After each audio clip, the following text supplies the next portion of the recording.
Good evening, good morning, good afternoon, everybody. Welcome back to another edition of Mafia Roundtable with Dominic Sicali and Joe Barone. Joe, welcome to the show. Hey, Dominic, thanks for having me again. Good to see you. Great to see you as always. Folks, today we're going to go into Joe with his life with the FBI, how he felt while on the streets, while putting his life in danger. But before we do that, please hit that subscribe button, hit the like button for the show. We have to get the subscriber count up.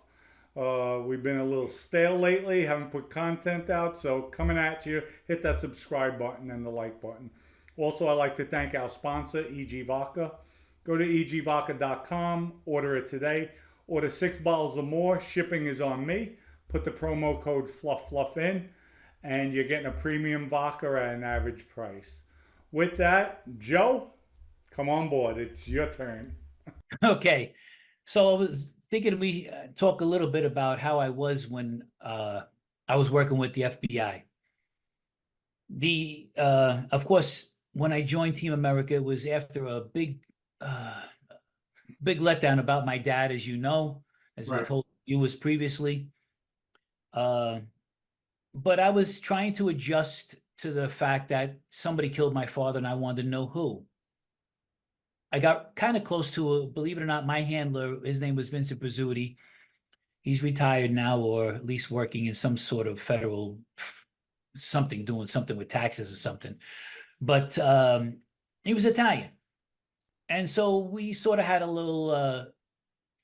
We got along pretty well after all the years undercover, of course. Um, there was times where I actually told him I didn't want to work for him anymore because there was a new thing about they couldn't protect anybody from like myself anymore in the street or even with the lawyers or governments or anything like that. And I said, well, if I can't be protected, I don't want to do this anymore, which was kind of an easy way out for me. Right. Believe it or not, I'll tell you what my code name was if you want to know. Yeah, definitely. They called me David Copperfield was my code name. Yeah, when I had longer hair a little bit too, and when I had more of it, obviously. Uh, But he said I looked like it, so they just named it for me and that kind of thing. But they had some stupid rules.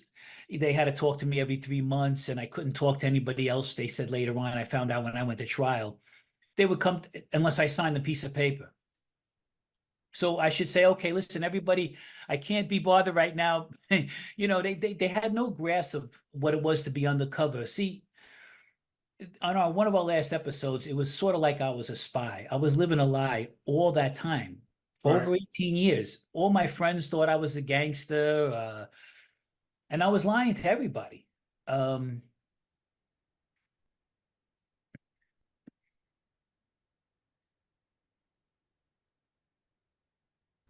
That's all right. That's all right, Joe. I know it's probably difficult because, listen, you were living basically three lives.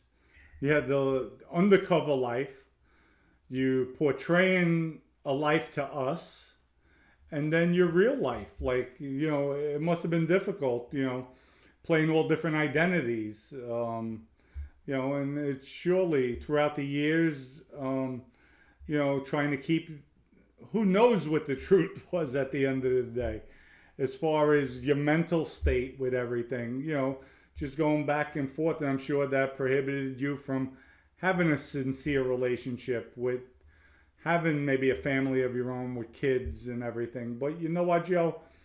In life, from what my experience, you just live and learn. You move forward. Thank God you're here.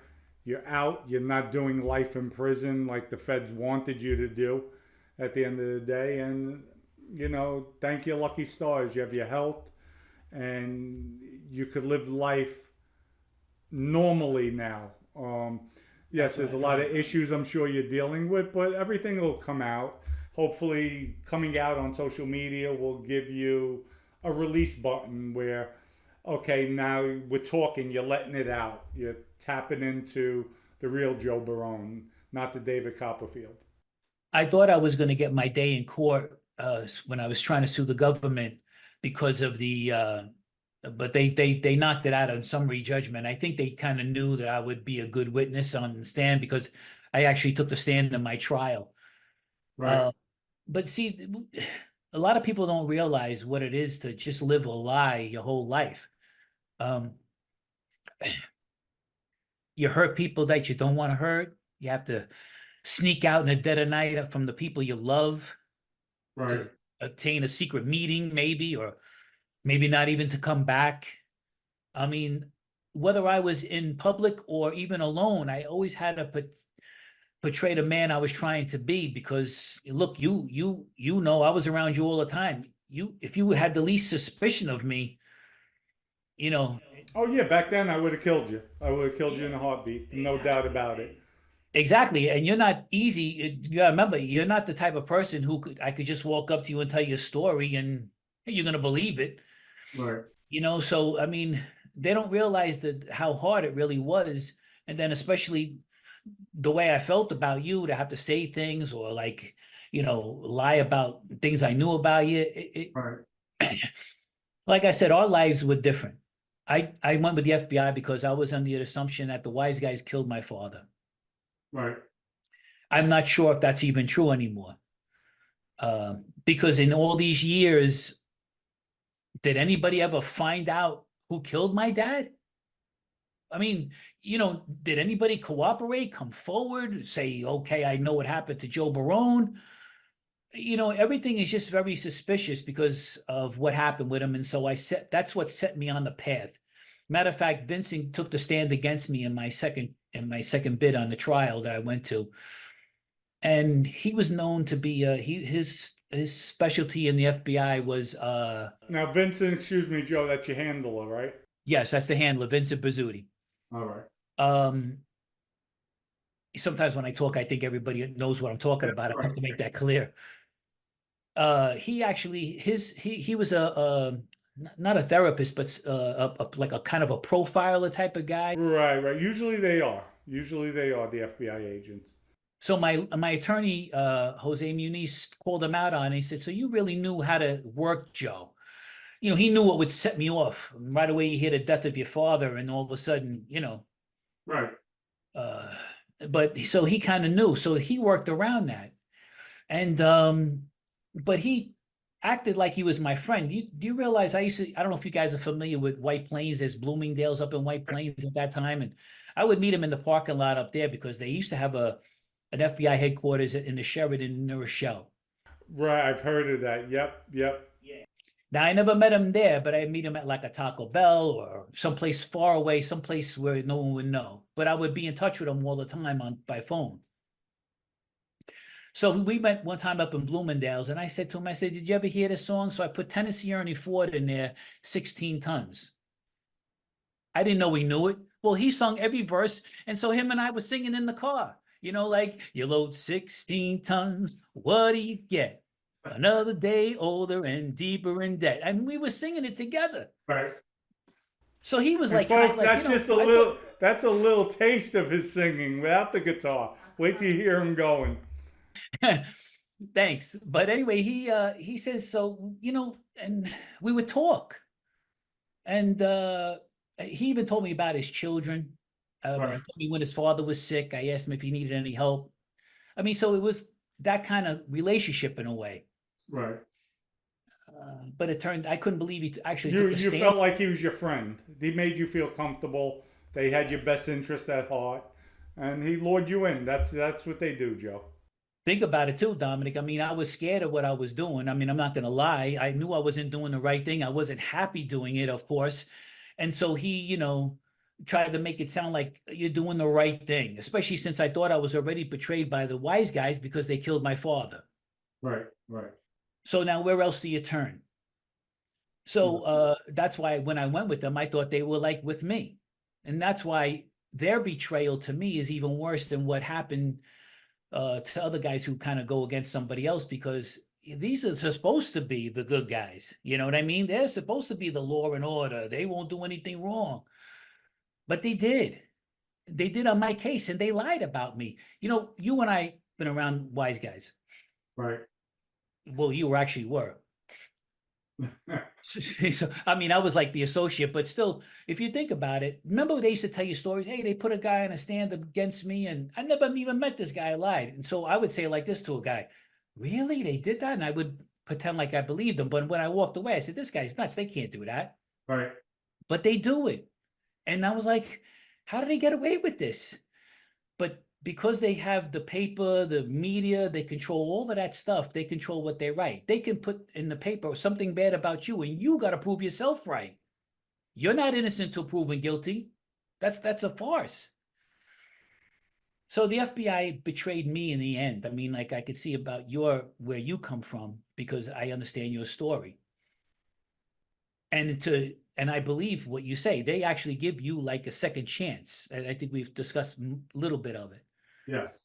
To Yeah. me, I didn't really have a second chance. They used me. And for 18 years, I was unhappy. Oh, did I have fun? Like we laughed, you and I, and we had a ball. We went out to places to eat. We talked about things that, people wouldn't even get some of our comedy sometimes. Right. But inside it was hurting me all these years. Joe, we have a question from the peanut gallery. I saw her raising a hand. And and Yeah. folks, I want everybody to know. Before we go live, of course, Maddie, she asked a question, and 30 minutes later, myself and Maurizio were like, would you come on, please? Maddie, would you zip it? So they're laughing, and like, I have to be the one that interjects, and then I get the evil eye, like, you're interrupting me, you're being rude. Because he just So, wants to go to sleep. I already know it. You can see his face. Go to sleep. So my question is, in parallel, is the FBI just like the mafia, but with the license to be able to commit the crime and not get in trouble? Well, that you're correct. That's 100% right. They're actually worse than the mafia because they can get away with it where we can't. Um, when you talk about a license, if you look what's going on in the media today, if one person really got arrested there and had the handcuffs on him, whether it be a Democrat, Republican, whoever, any politician, they would be squealing. Look, Dominic and I know real tough guys, real guys who kill guys. The minute they got in the hole, when they got put in the box, they started pressing the button. Where's the prosecutor? I want to talk to him because they can't take being locked up alone. And Dominic he probably knows some people like that. And it's kind of messed up how it is the reality of real world, but nobody wants to know about it. They just want to. Okay, the gas prices are up. I got to pay. What am I going to do? Okay, they're taking more taxes out of my pocket. What am I going to do? And this is the way the world is because nobody wants to rock the boat. Nobody wants to lose their house. If you remember the old 300 movie back with Gerard Butler, the real facts of the matter is the first 300 they did die for what they believed in, but their children didn't stand up as strong as the Spartans did back then, and like Leonidas and them, because everything gets watered down like later on in life. That's why even the older wise guys that Dominic and I knew were good because it was like they had a little bit different.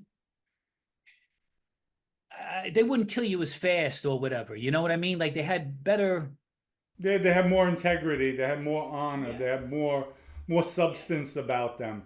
Today, nowadays, it's just a disgrace. It's crumbled. And you know what? I have to say, yes, I've heard a lot of dirty prosecutors. Actually, I had one when I had the drug case in Florida. Prosecutor was slimy.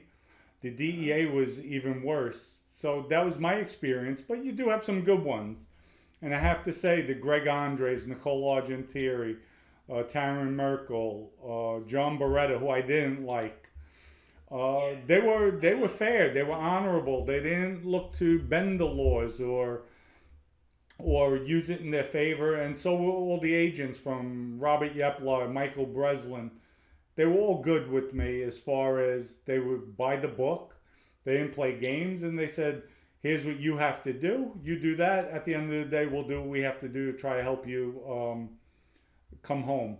And it was rough at first, but I was fortunate enough. I found a good group that weren't like my previous. And I think on the previous, there was a guy, Tom Siegel in Florida, prosecutor, a real piece of shit. I mean, he had Brady information to release me. My co-defendant who cooperated on the drug case, he told the government I had nothing to do with it. They held that information. I mean, he said Dominic wasn't the supplier.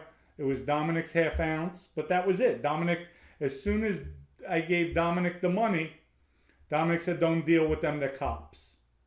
Wow. So that shows there's no conspiracy, yet they withheld all that information from me. So, you know, that's dirty. That's dirty, especially when they have all the cards in their favor to begin with. But I understand where you're coming from and what happened, and it's a shame. If you have all the cards, what do you have to play dirty for? I mean, you know, here it is, a guy like me, I'm working. They know I don't like what I'm doing. Because when I first met them, I didn't talk to them at all. I said, that's all right, guys, no problem. I'll do my time. We just send me to the prison. I was okay. Even the girl I got pinched with on my first bid.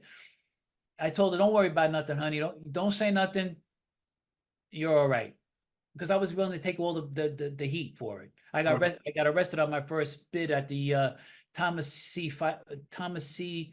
Bible Funeral Home on under the L's back in them days. But and that guy was wearing a wire on his own brother, but happened to catch me on it. Go figure my luck, right? Here I am driving with a pair of shorts, nice. I see the guys, let me talk to him, and he's got a wire on. My luck. But anyway, you know, listen, does the FBI do some good things? Yeah, I guess they do. They get some terrorists here and there, and that kind of thing. But if you look at a guy like, and I said to you, Dominic, if we're going to do this, I don't really want to talk bad about anybody. I don't want to bring anybody in on the fold, and I'm glad we agreed to that. But if you look at a guy like, they said, Greg Scarpa, who was supposed to be working with the FBI too, all these years, look at, they sent them out to New Orleans. He practically almost killed a guy out there under there. Okay. Just to find out information about the Mississippi burning, these hangings or something like that back in those days. I don't understand it fully. I think he did kill somebody out there, Joe, if I'm not mistaken. I think so. I'm almost positive. But they knew about murders, just like with Whitey Bulger. The government, his handler knew about murders. He's killing people, and like it was okay. So, you know. That's what I'm trying to say. They knew about it, and yet just because they were getting, what their whole theory is the end justifies the means. Right. They don't care how they got it, but they'll protect you supposedly. Look at Whitey got away with all of those bodies. I can't tell you how many there was, because I frankly don't know, and probably nobody really will know. Right. But he got away with all of that stuff, and then everybody hated him, and then sure enough, he finally gets caught after all these years, and then they had him killed in prison. Oh, definitely. Listen, there's no doubt about it. With Whitey Bulger, he should have never been in population. Never, listen, even at his age, you're putting him in a penitentiary? Like, the guy could barely walk. Like, exactly. He could go to a high-level institution. He could go to a medium institution that could facilitate him. But you put him in a penitentiary that's known to kill rats? Well, he didn't even last 24 hours there. So, you know, that's the crazy part of it. Yep. So, but like I said, that's why my FBI, all those years doing all of that stuff, it took a lot. It probably aged me as well. The nightmares I get from doing what I was doing still, as we were talking about in a previous show, it's not only just about the things I was doing that I didn't want to do, or people coming after me. I have those kind of dreams as well. What a surprise. But you know, it's just the corruption within the whole system. You know, you don't feel safe. Look, they have things called eminent domain. If they want your house or your business, they take it. Oh, I know about that. I actually, I made a ton of money with the eminent domain. You know, I worked it against them when they wanted to take over something because they had to give you fair market value. And I'll go into that story later on, but I wound up coming out way ahead. You know, sometimes when because realistically, and that doesn't surprise me because Joanne did the same thing.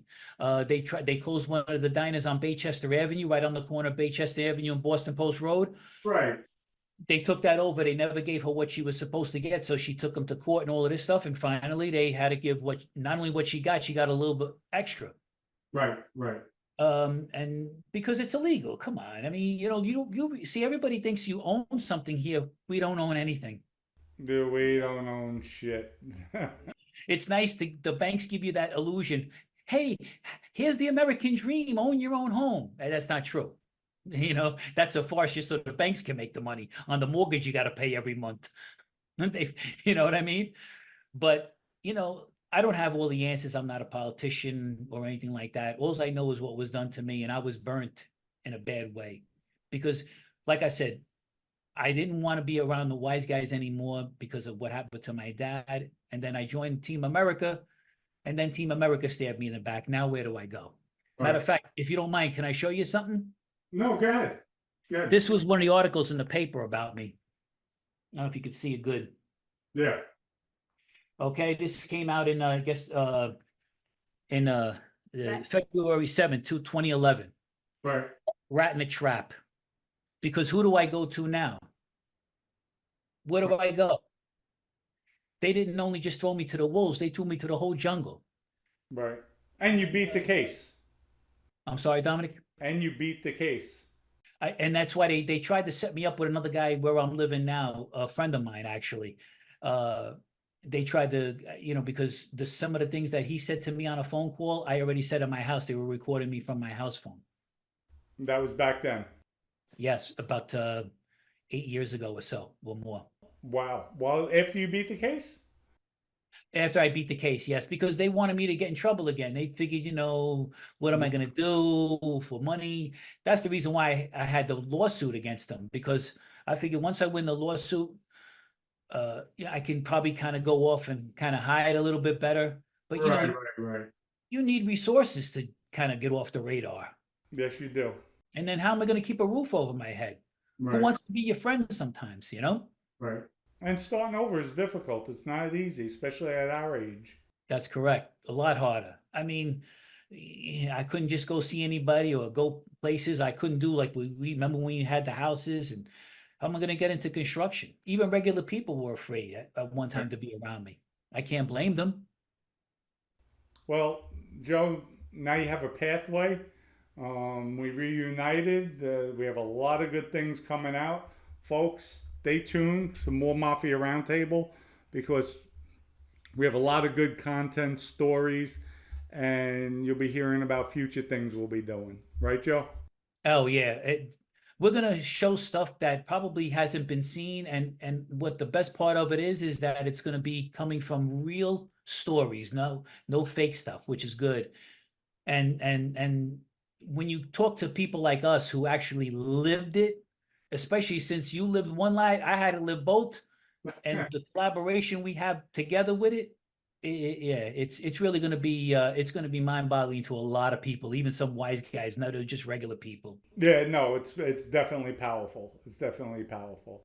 And I want to thank you, Dominic, too, for giving me this platform to kind of speak my mind about what's going on and what happened to me, because I didn't really have a voice. Even a couple of shows that I did with Bobby Luisi and Jordan Harbinger, stuff like that. Like I said, I'm not crying the blues, but I think it's time for people to really know the score, especially like you said about the young generation. Listen, maybe when you and I grew up and we went around, it was a little bit different, but today it's every man for themselves. And all you got to look forward to is what time in the morning are they going to come and get me? Is my best friend going to shoot me in the back of the head? Does somebody want my job, my money, my girlfriend? You just never know. You know what I mean? Yep. So you're right. You're 1,000% right. But at least, no, I want to thank you for coming on the show, joining. So I think we have a lot to offer. We go back a long way, so it's not a new relationship. It's not even a relationship that we knew each other a few years. This has been a long-time relationship where we know each other from the past very well. And now with our futures, both futures are bright. We're living the honest and law-abiding way. We could do a lot of damage in a good way out there and bring awareness to all the injustice that goes on. And then eventually, I'm sure we'll do our speaking tour where we'll go around, speak to the young kids, because now they can hear from two different aspects. Yes, And, exactly. and just show them and make a difference. Yep, I agree. So with that, Joe, thank you again for coming on. Wish you the best until next time. I love you, pal. And Love you too. hopefully we'll be sitting side by side. Absolutely. Love you too. And thanks again, Dominic. It means the world to me. You're welcome. Everybody out there, hit that subscribe button. Get these numbers up. And hope you enjoy the content. Again, much love and respect to everybody, to all the fan base we have out there. I just want to really thank everybody. And we're back, Mafia Roundtable. So everybody have a good evening, good morning, good afternoon. Peace out.